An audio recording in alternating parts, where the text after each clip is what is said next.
parlons d'équation différentielle. Une équation différentielle, déjà, est une équation qui fait intervenir une fonction et ses dérivés. Disons les exemples que vous connaissez déjà d'équations différentielles, ce sera d'écrire par exemple f' de x égale, par exemple, 3x carré plus 2. C'est déjà une équation différentielle puisqu'on a la dérivée qui apparaît. On a aussi l'équation, c'est une égalité. Donc, on a une équation différentielle plus 3. Mais une équation différentielle, elle peut être beaucoup plus complexe que ça, beaucoup plus générale que ça. Elle peut faire intervenir non seulement la dérivée, mais la fonction elle-même. Exemple, f de x plus f' de x égale 3x plus 2. On a affaire à une équation différentielle qui fait intervenir la dérivée de la fonction et la fonction elle-même et la variable x. La dérivée, l'équation différentielle, elle peut être beaucoup plus complexe encore que ça. On peut faire intervenir des dérivées supérieures. Exemple 3f de x plus 2f de prime de x plus cosinus f de x égale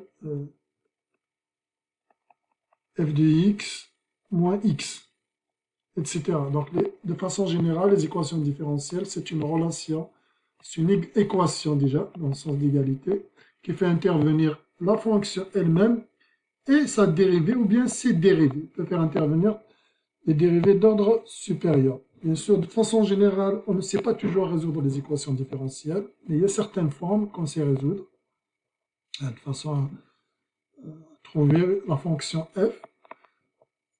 Sinon, il y a des méthodes numériques pour trouver des solutions numériques, etc.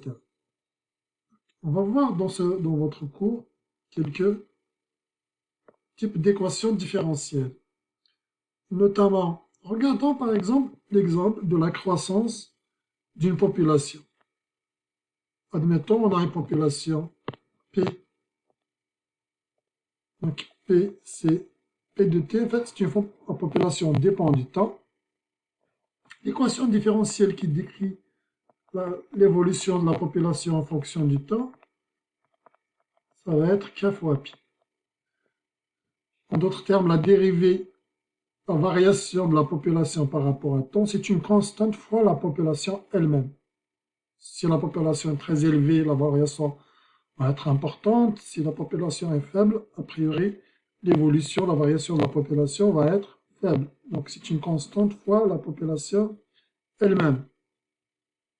Donc, on a affaire à quoi? On a affaire à la dérivée ici, en fait, c'est P' de t, ça. P' de t. On a la fonction P. P, c'est P de t, on a dit, et on a une égalité. Donc, on a une équation différentielle. Elle fait intervenir la fonction et sa dérivée. On va voir plus loin comment résoudre cette équation. Donc, définition, une équation différentielle, c'est d'abord une équation, dans le sens où il y a une égalité, qui contient des dérivés.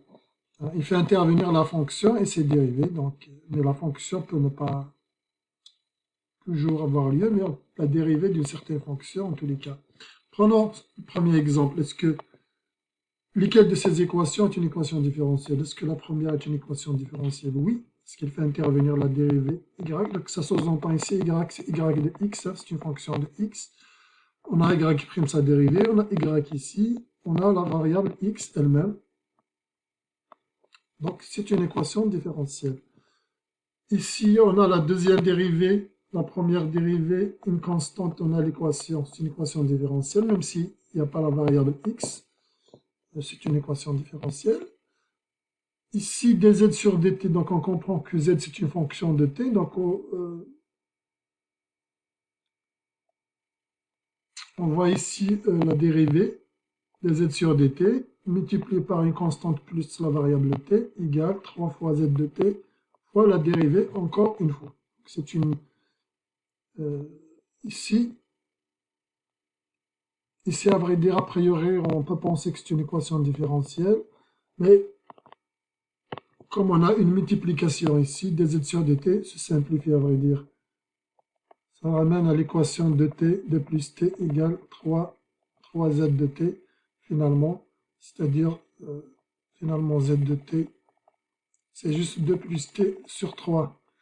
La dérivée se simplifie, donc ce n'est pas tout à fait une équation différentielle, même si, a priori, on voit l'apparition de la dérivée. Donc, on va mettre ici une croix pour dire que ce n'est pas une équation différentielle. Pour la numéro 3,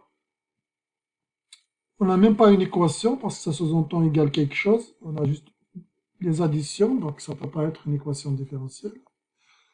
Pour la cinquième, est-ce qu'on a affaire à une équation différentielle? On ne voit pas la dérivée. On voit la fonction y, ça sous-entend y de x, on voit la variable x, mais il n'y a pas de dérivée, donc ça ne peut pas être une équation différentielle. Donc on n'a que deux équations différentielles dans cet exemple.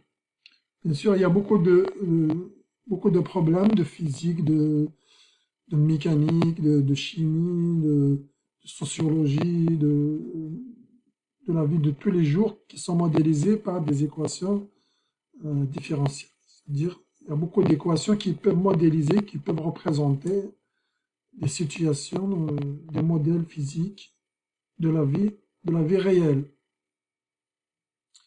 Il y a un type d'équation différentielle que l'on sait résoudre assez bien, c'est qu'on appelle les équations différentielles à variables séparables. Et ce sont les seuls types d'équations différentielles que nous allons traiter dans ce cours.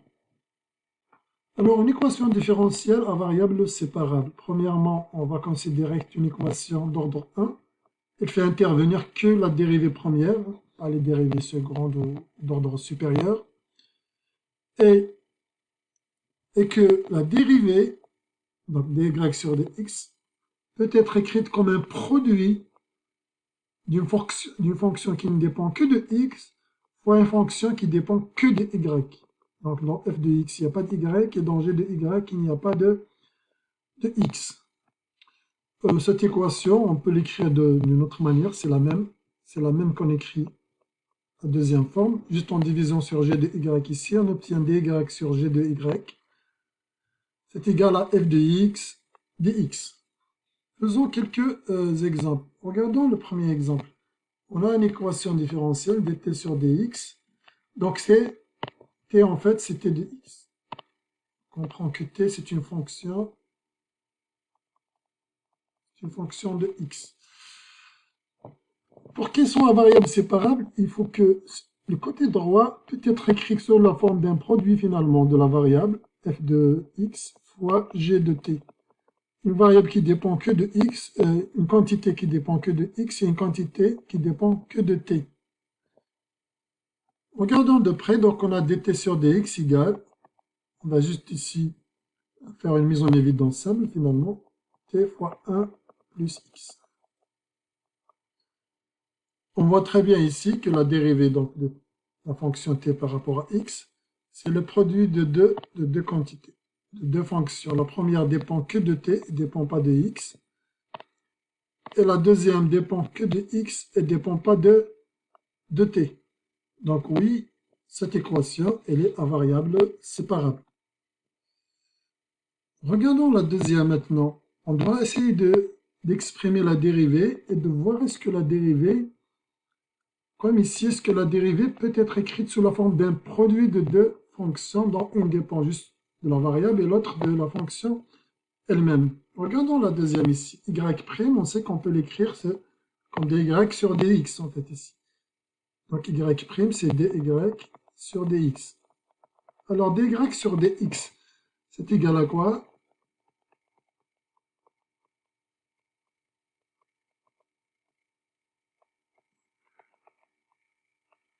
Voilà à quoi est égal dy sur dx.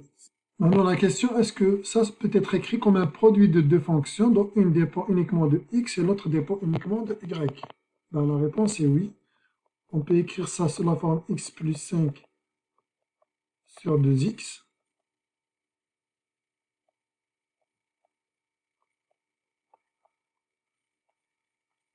fois 1 plus y carré sur y, par exemple. On aurait pu écrire ici 2y, ici x aussi, ça ne change rien. L'essentiel, c'est qu'on a une fonction qui dépend que de x, multipliée par une fonction qui dépend que de y. C'est ce qu'on a ici, regardez, dans la définition. Pour une équation différentielle à variable séparable, on a dit il faut que la dérivée puisse s'écrire comme une fonction, comme un produit de deux fonctions dont l'une dépend uniquement de la variable et l'autre dépend uniquement de la fonction elle-même, c'est-à-dire y dans ce cas-là.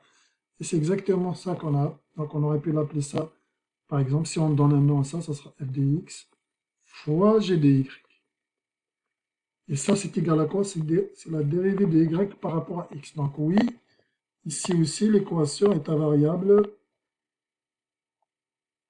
séparable.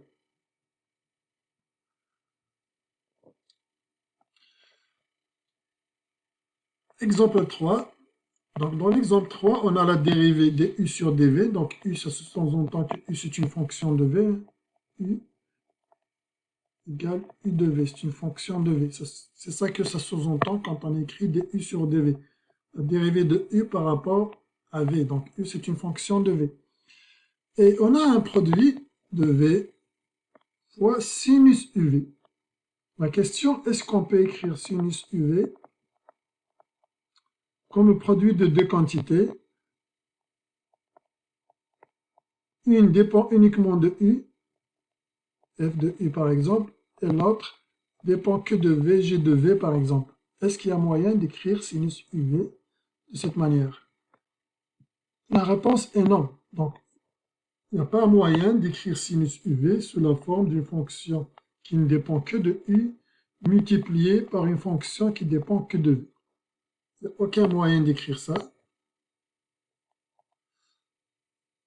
En fait, celle-là n'est pas une équation à variable séparable parce que sinus uv, on ne peut pas l'écrire de cette manière. De façon générale, tous les côtés droits, on ne peut pas, mais si sinus uv pouvait être écrit comme un produit de deux fonctions dont l'une dépend de u et l'autre dépend uniquement de v, ça aurait été possible pour tout le côté droit. Ça aurait été possible pour tout le côté droit, mais ce n'est pas le cas. Donc cette équation, vous écrivez cette équation n'est pas à variable séparable.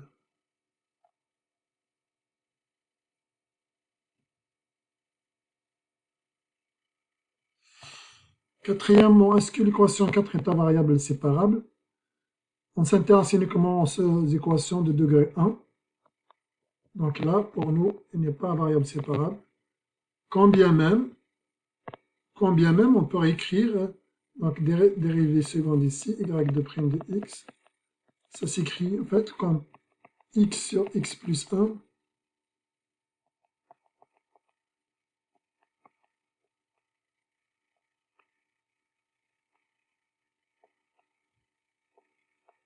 fois y plus 1 puissance cube. Donc ça s'écrit comme une fonction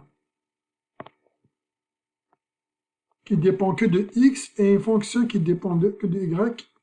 Les deux sont multipliés. C'est vrai.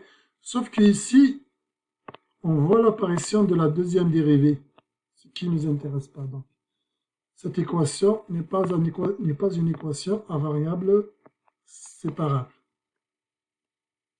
On s'intéresse uniquement aux équations de degré 1. Il faut intervenir uniquement les dérivées premières, les dérivées de premier ordre. Donc, on va dire que celle-là n'est pas à variable séparable. Il faut écrire n'est pas à variable séparable.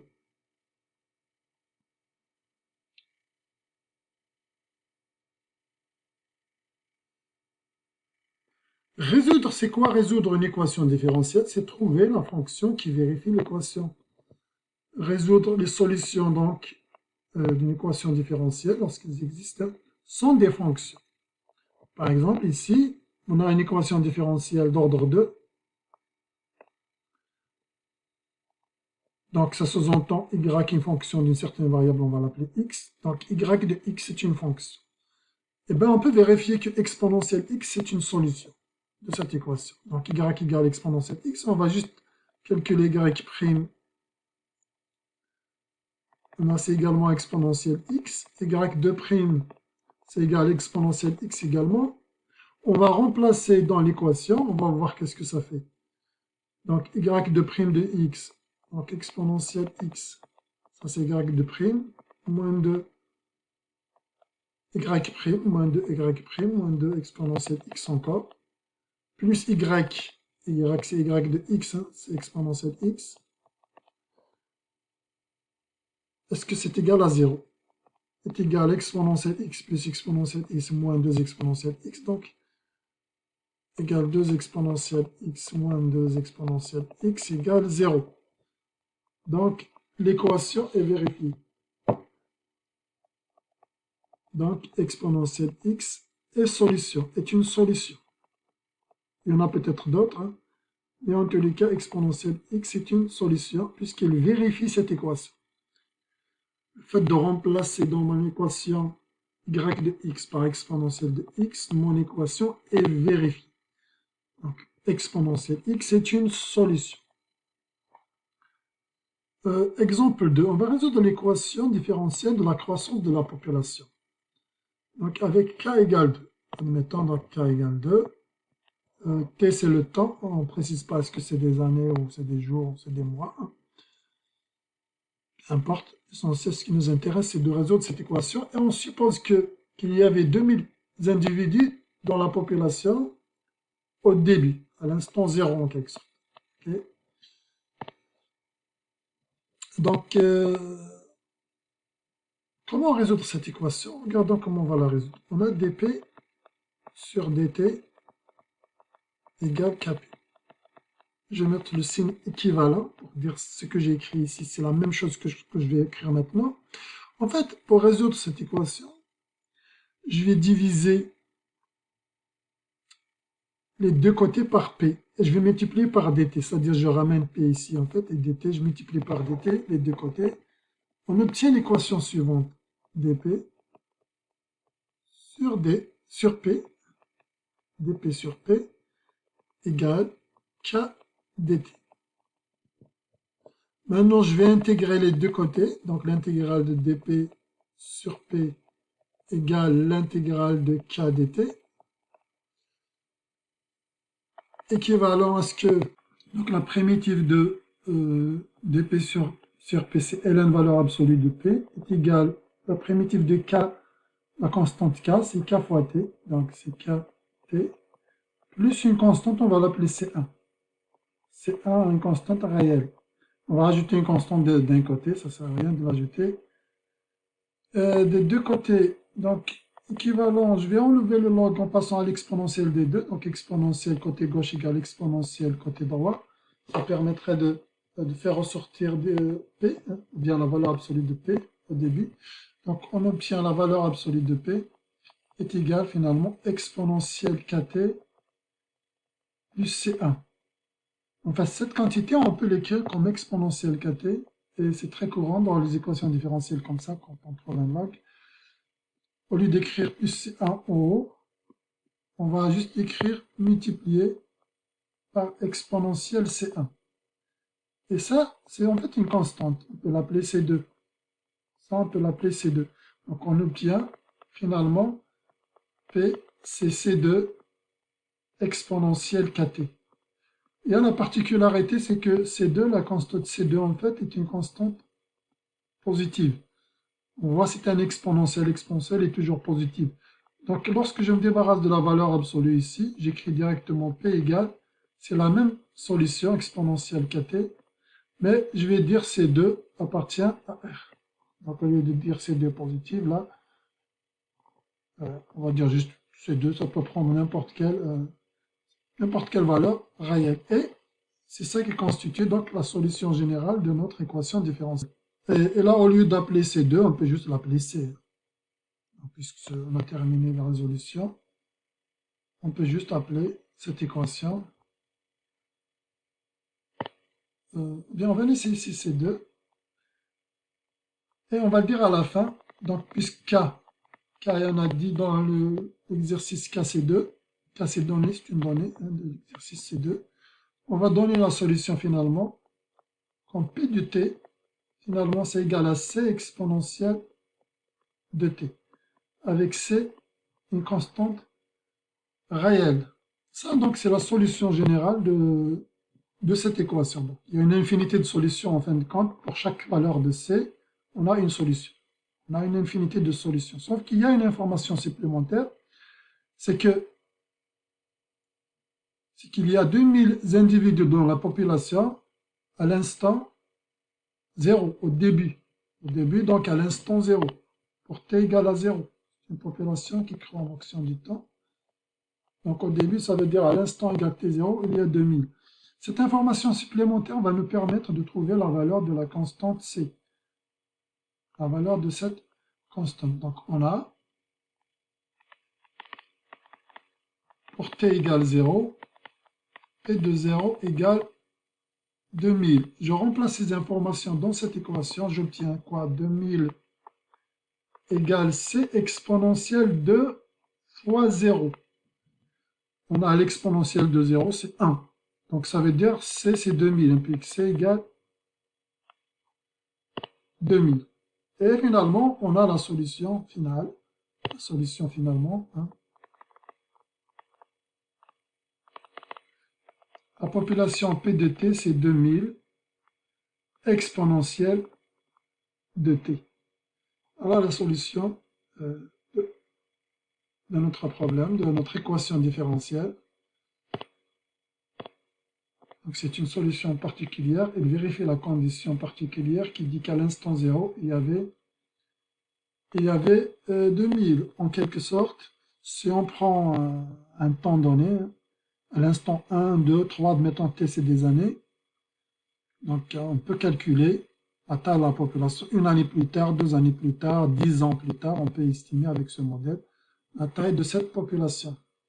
On peut également prendre cette fonction et la dériver pour s'assurer que vraiment elle est solution de cette équation différentielle. C'est-à-dire que la dérivée par rapport au temps, c'est égal à une constante k, c'est-à-dire 2, fois la fonction elle-même, ce qui est le cas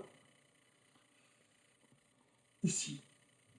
Donc la condition initiale, c'est la valeur que prend la solution, c'est-à-dire la fonction, au début du problème. En général, surtout qu'on travaille avec des mécanismes ou des populations qui évoluent en fonction du temps, donc c'est à l'instant 0, l'instant initial, qu'on note 0 en général. 0, c'est le début de notre expérience, le début du modèle, etc. Donc en général, c'est les conditions initiales du problème. Mais ça peut ne pas être le temps aussi, ça peut être la position initiale d'un pendule ou des choses comme ça. Donc méthode pour résoudre une équation différentielle à variables séparables. D'abord, séparer les variables de chaque côté de l'équation. Première étape. Puisqu'il y a une variable séparable, on sépare les variables. Donc on met les y d'un côté, les x d'un autre. Ensuite, intégrer chaque côté, comme on vient de faire dans l'équation précédente. Donc ici, on voit que on a d'abord séparé les variables, p dp d'un côté et t dt de l'autre. Il n'y a pas de t, mais on a ajouté une constante. Mais on a séparé les variables. Deuxième étape, intégrer les deux côtés. Troisième, isoler la fonction y. Ici, pour nous, c'est p, hein, c'est p de t. On va l'isoler, c'est-à-dire on va trouver la valeur de p égale quoi en fonction de la variable de t, si c'est possible. Pas toujours possible, mais on essaie en tous les cas d'isoler p. Et donc on trouve finalement la solution générale, ou l'ensemble de toutes les solutions de l'équation elle-même. Mais on applique en dernier lieu la condition initiale du problème pour trouver la valeur de la constante, puisqu'en général, on a une information supplémentaire telle que ici, on a les conditions initiales du problème. Donc isoler y si c'est possible, trouver donc la solution. Et à la fin, utiliser la condition initiale pour trouver la valeur de la constante. Voilà les étapes pour résoudre une équation différentielle à variable séparée. Faisons un exemple concret. Regardons, donc on a des y sur des x égale x carré sur y carré. Y c'est une fonction de x. On a la condition initiale, on va les laisser à la fin celle-là pour trouver la valeur de notre constante. Première étape, je mets signe équivalent pour dire c'est la même chose que ce que je vais écrire maintenant. Là, je dois séparer les variables, c'est-à-dire je vais mettre tous les y et les dy d'un côté et tous les x et les dx de l'autre. Donc on obtient en mettant y d'un côté des y et x carré dx de l'autre, on obtient cette équation équivalente à la première. Donc je viens de séparer les variables en fait. Ensuite on fait quoi? On intègre les deux côtés.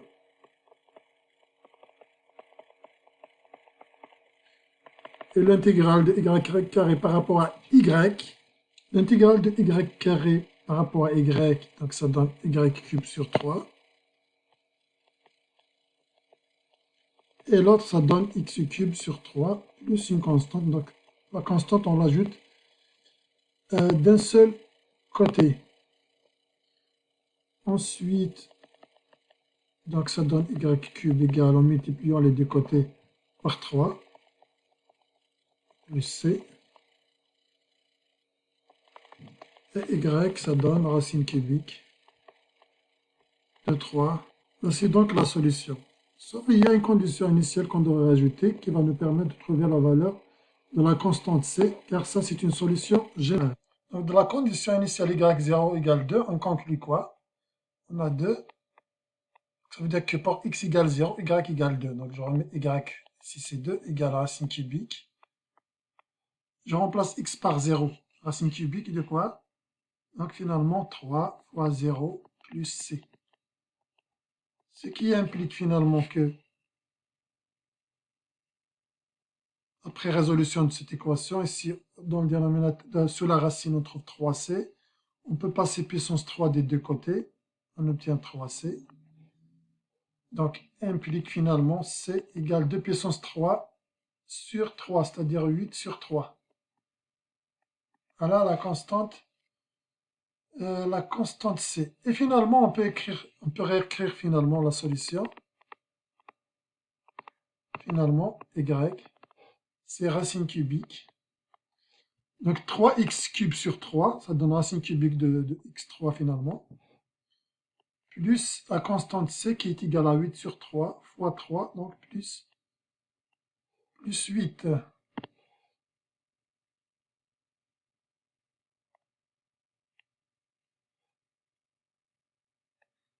Et voilà donc la solution de cette équation.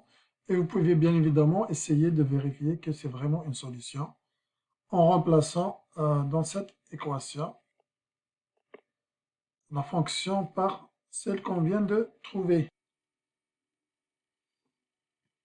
Faisons un troisième exemple.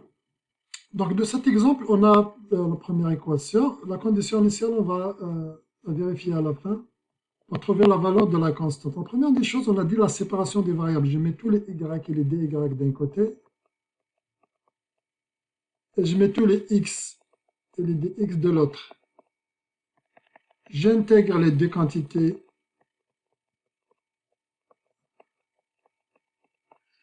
Ici, bien sûr, la primitive de 1 sur y est l'un des valeurs absolues de y. Et la primitive de x cube et de x carré, c'est x cube sur 3. Auquel on devrait ajouter une constante c. C dans R, on va l'appeler C1. On va encore faire quelques modifications. Première modification, c'est qu'on doit isoler y d'un côté. Donc on passe à l'exponentielle. Qu'est-ce que ça donne? On a fait déjà ce type d'opération. Ça va nous donner en fait valeur absolue de y d'un côté égale exponentielle x cube sur 3 plus C1. Et ça, on peut l'écrire comme fois exponentielle C1. Propriété des exposants. Ou bien propriété de la fonction exponentielle, si vous voulez. Et ça, on peut l'appeler juste une constante. C'est finalement une constante, c'est là. C'est 2, sauf qu'il est positif. Mais on a, parce que la valeur absolue, c'est pour ça que cette constante est positive. Donc on peut juste écrire finalement C, Y, C. C, on va l'appeler C. Allez, Faisons le C2 exponentielle x cube sur 3. Au lieu de dire C2 positif, on va dire C2 appartient à R. Bon, voilà, on a fini. Donc, on ne va pas l'appeler C2. La dernière constante, on va l'appeler juste C. Et on a trouvé donc la solution générale du problème sans tenir compte de la condition initiale. Donc là, dans cette solution, on ne tient pas compte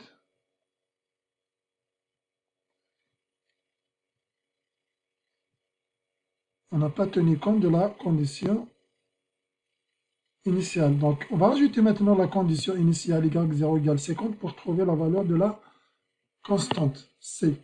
Donc, ça veut dire quoi? Y de 0, c'est 50.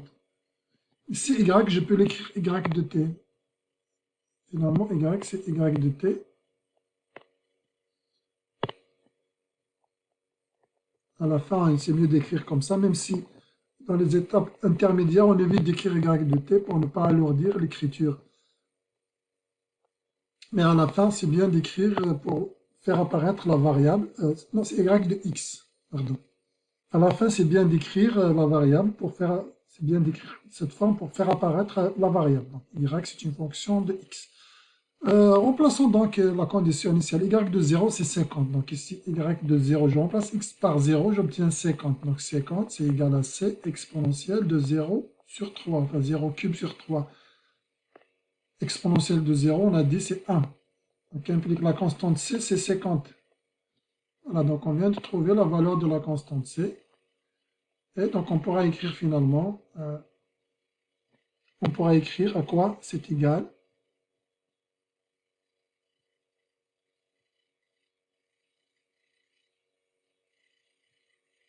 La solution de tout ce problème, à la fois de l'équation, mais également qui vérifie la condition initiale. Donc, finalement,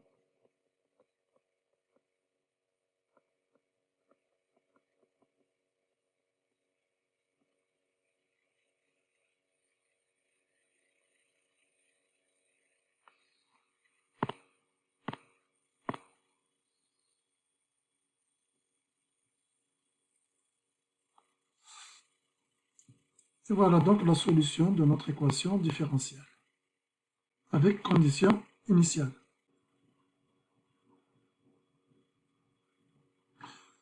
Toujours pour les exercices, on essaye de mettre la capsule en pause et on essaye de les résoudre avant de voir le corriger.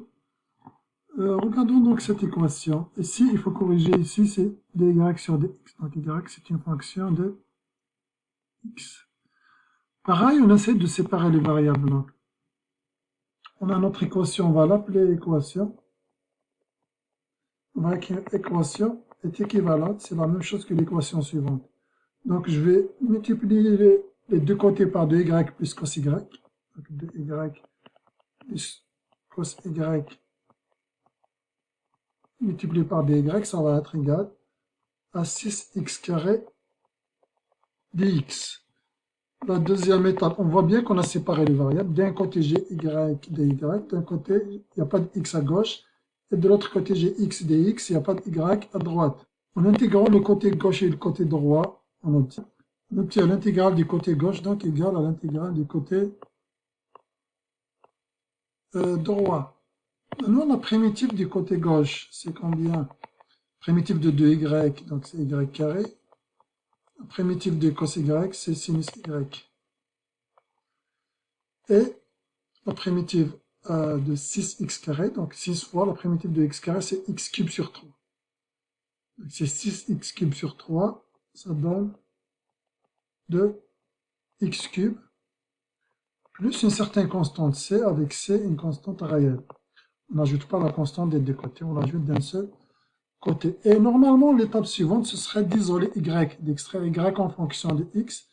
Mais là, dans ces cas-là, ce n'est pas possible. Ce n'est pas toujours possible d'extraire y en fonction de x. Il arrive qu'on ne peut pas, faire ça. Donc, ici, dans ce cas-là, on a ce qu'on a affaire à une solution implicite. Dans la solution implicite, on n'a pas y en fonction de x, mais on a juste une relation. On a une relation entre x et entre y et x. Faisons un autre exemple. C'est toujours la population, évolution d'une population. On a la population de Joliette au début de 2020 qui était, en t égale 0, était de 22 000 habitants.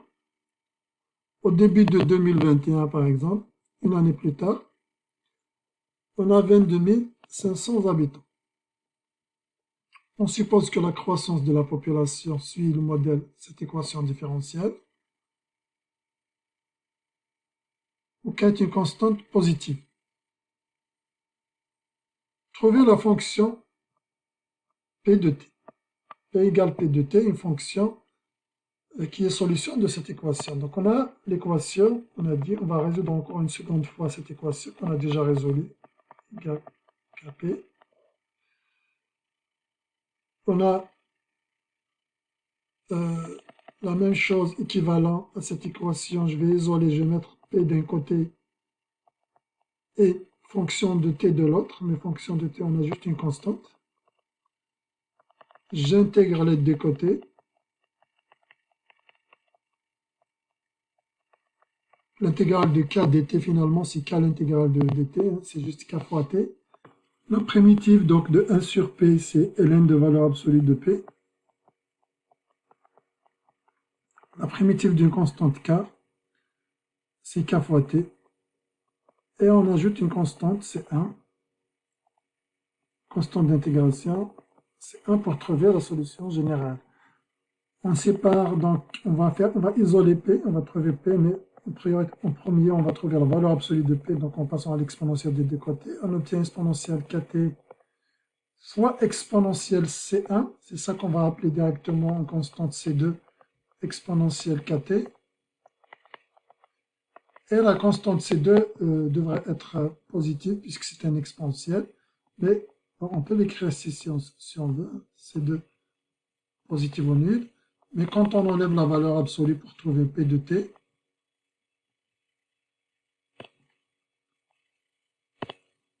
on obtient c2 exponentielle k fois t avec c2 une constante réelle. Voilà. Donc on peut écrire directement ici, on va faire ressortir le fait que c'est une variable du temps, p de t égale, au lieu d'écrire c2, on va juste écrire c, une constante, c'est juste une constante, peu importe laquelle. Essentiel, c'est une constante réelle. Et là, ça nous donne donc la solution, qui est en fait la solution générale de l'équation différentielle, qui ne tient pas compte des conditions supplémentaires, que ce soit la condition initiale qui dit qu'à l'instant 0, il y avait 2020, et qu'en 2021, il y avait 22 500. Donc en 2020, il y avait 22 000, en 2021, il y avait... Voilà, donc ces conditions, à la fois la condition initiale et la deuxième condition, qui n'est pas la condition initiale, mais la condition à l'instant t égale 1, c'est-à-dire une année plus tard, une année après l'instant 0, va nous permettre de trouver la valeur des constantes k et t. Donc, premièrement, donc on a à t égale 0. Quelle est l'équation on a à t égale 0? Il y avait 22 000 habitants, donc p de t, p de 0 en quelque sorte, p de 0 égale 22 000. Or, 22 000, donc ça va être égal à c exponentielle k fois 0. Donc c'est égal à c. C égale 22 000. On vient de trouver la valeur de la première constante, c. Voilà. Parce que exponentielle k fois 0, c'est exponentielle 0. Exponentielle 0, c'est 1. Donc c, c'est directement 22 000. La deuxième condition est, donc on a la condition pour t égale 1. Donc là, t égale 1, ça correspond à 2021. Une année plus tard, t égale 0, ça correspond à 2020. Donc pour 2021, qu'est-ce qu'on a? On a atteint la population, donc P de 1, c'est 22 500. Or, on a dit, ça, cette quantité c'est égal à C. Si on a dit, j'ai trouvé sa valeur, c'est 22 000. Exponentielle K fois 1. Donc on résout cette équation. On résout cette équation. C'est une équation. On passe au log finalement. On divise sur 22 000 et on passe au log pour faire ressortir les K. Et ça nous donne implique donc exponentielle k égale 22 500 sur 22 000, implique k égale ln de 22 500 sur 22 000.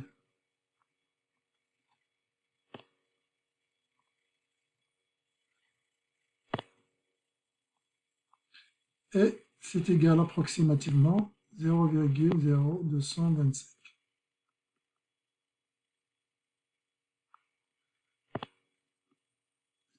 Donc, on avait trouvé la solution générale qui ne tient pas compte des deux conditions.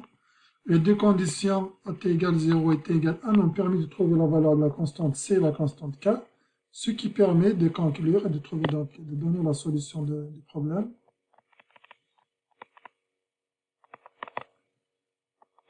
Et de t, donc c'est 22 000 exponentielle 0,225 t.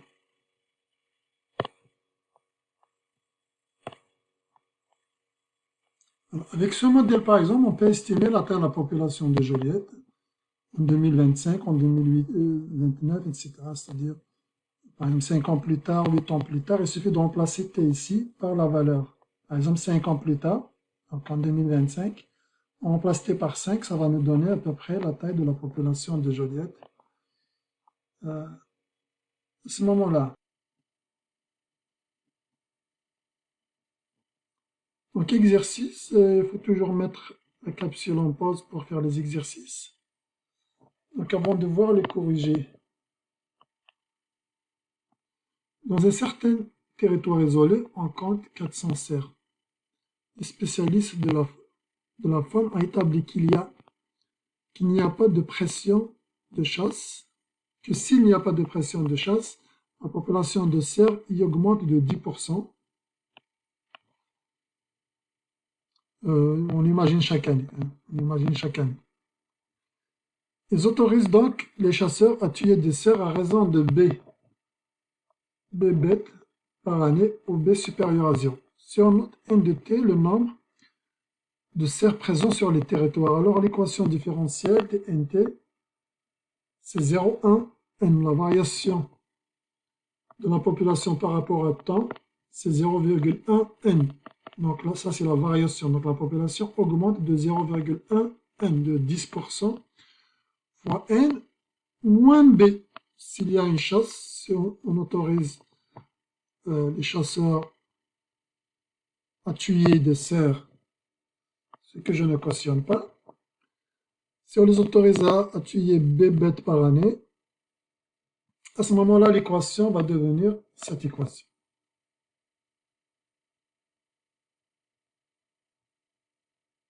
Trouver la fonction n de t. Donc b, c'est une constante. C'est pas b qu'on va trouver. On va trouver juste n en fonction de t. Donc on a affaire à une équation à variable séparable. On a dn sur dt. Donc n, c'est une fonction de temps. On le voit ici.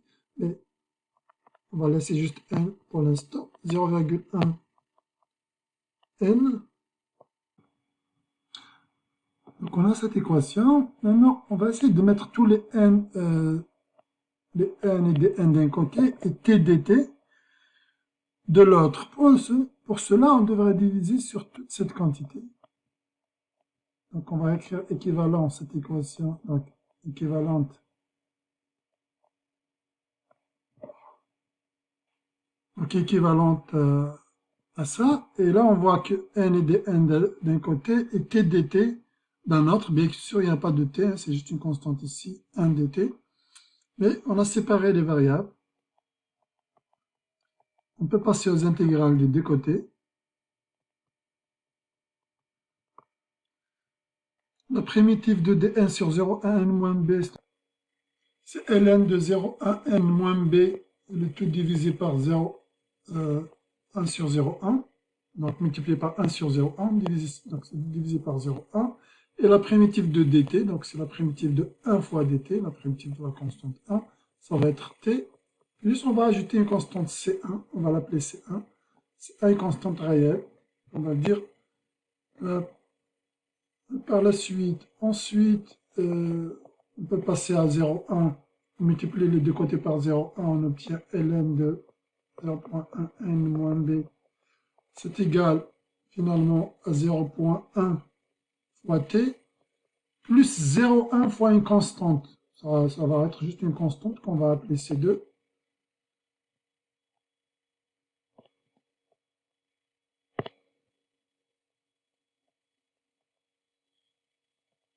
« 0,1 fois C1, on va l'appeler C2.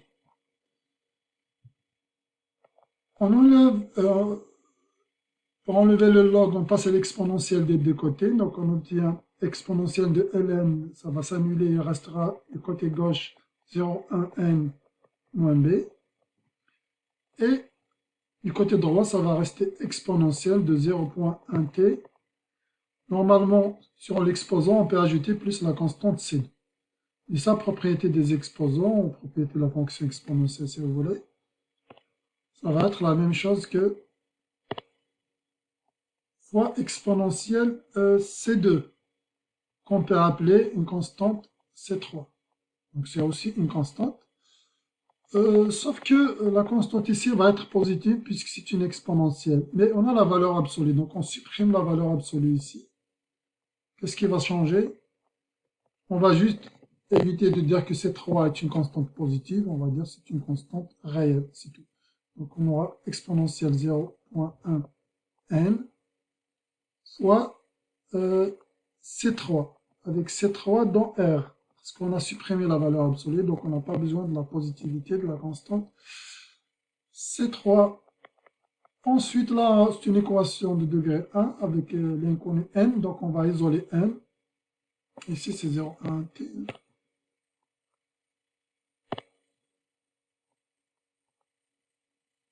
On va isoler n d'un côté, on obtient donc n, c'est, après résolution, n, ça va être 10b plus 10c3 exponentielle 0,1t avec c3 dans R. Au lieu de dire cette chose, on va juste appeler cette constante C4, puisqu'il peut prendre n'importe quelle valeur que l'on souhaite, on va l'appeler C4. Donc, et on va appeler n de t. Donc là, on va faire ressortir le fait que ce soit une fonction du temps. 10b, donc b c'est une constante, plus C4 exponentielle 0,1 t. C4 dans R. Donc ça, c'est la solution générale de notre équation différentielle. Maintenant, on va utiliser une information supplémentaire pour permettre de trouver la constante C4. La constante C4, on va utiliser le fait qu'à l'instant 0, on avait 400 serres. On a estimé, dans un territoire, on compte 400 serres. Donc, c'est au début de notre modélisation, donc c'est à l'instant 0. Donc, on a,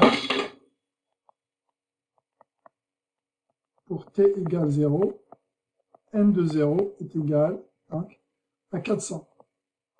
En gros, on va avoir 400 égale à 10b, plus C4 exponentielle de 0. Exponentielle de 0, c'est 1. Ce qui implique que la constante C4, finalement, ça va être 400 moins 10b. Donc ça, c'est la valeur de la constante. Et en la remplaçant dans cette équation, on obtient finalement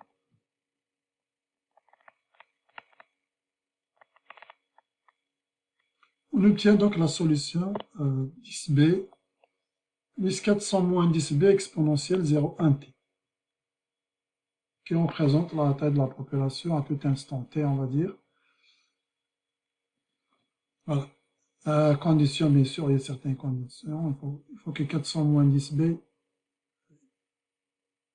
faut une condition sur b pour que la population ne devienne pas, négative.